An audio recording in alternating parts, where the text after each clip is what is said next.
В Ингушском государственном университете с 20 июня традиционно началась приемная кампания. Абитуриенты собирают необходимые документы и определяются с будущей профессией. Они могут подать документы на поступление в университет, а также в два колледжа ИНГУ – медицинский и гуманитарно-технический. В этом году вуз увеличил направление подготовки до 41 профиля бакалавриата и 19 магистратуры. Поступать теперь тоже проще. В этом году у нас открыто несколько новых профилей. Это дефектология, специальная психология, арабский язык. В сфере IT перспективные информационные технологии новый профиль, и искусственный интеллект и анализ данных новый профиль. На эти новые профили у нас в этом году уже ведется набор.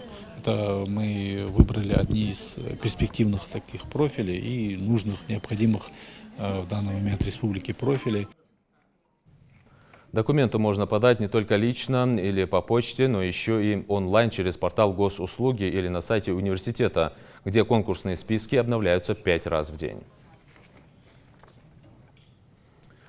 Эту тему мы подробно обсудим с ответственным секретарем приемной комиссии ИНГУ Исламом Кипкеевым. Он сейчас в нашей студии.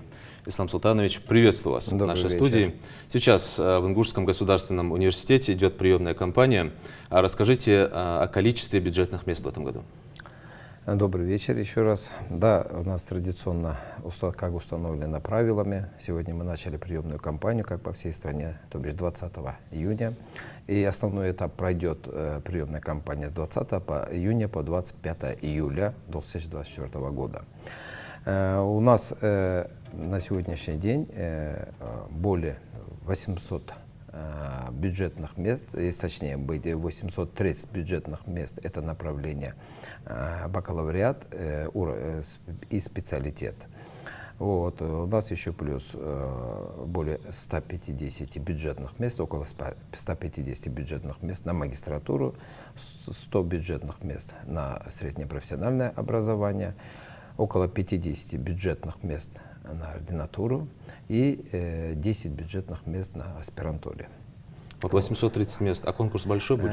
Ну, конкурс на разные направления, на разные профили по-разному. Бывает где-то в среднем от 1,5 до 3,5 человека на одно место. Вот.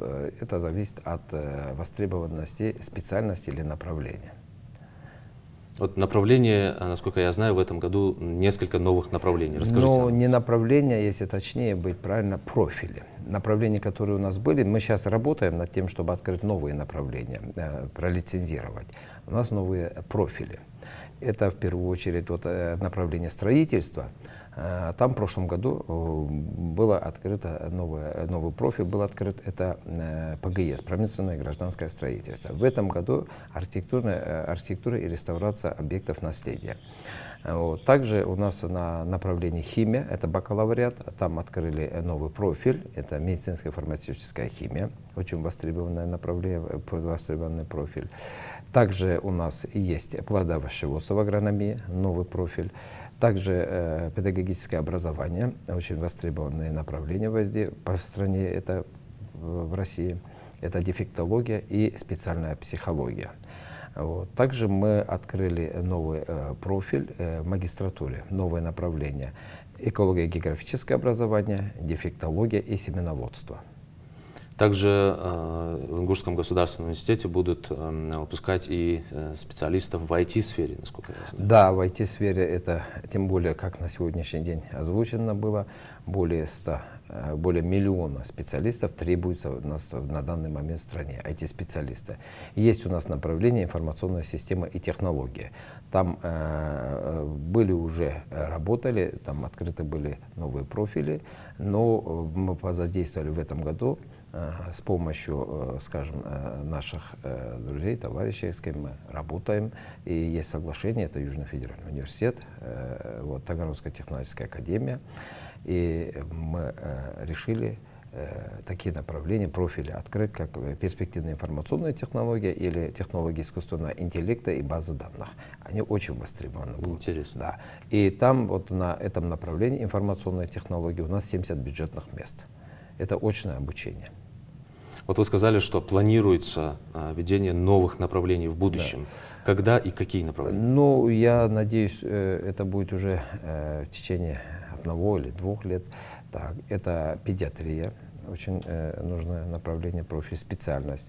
Это связано с радиотехникой, электроникой, робототехникой, мехатроникой. Вот эти направления мы планируем в будущем здесь у нас открыть. А какие нововведения, новшества в плане подачи документов? Ну, вот последнее время цифровизация, конечно, охватила и приемную комиссию. Так?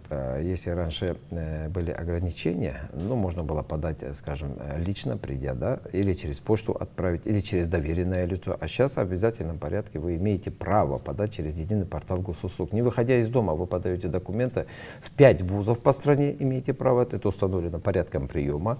И на 5 направлениях вы можете участвовать в конкурсе. В каждом вузе на 5 специальностей вы можете подать документы.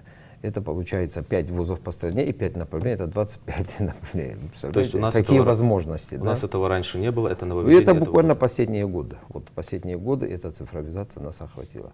Первый год как бы пробный был, тестировали, а потом, а сейчас уже в полном объеме это работает. Ислам Султанович, на этом все. Благодарю за визит в нашу студию. Спасибо.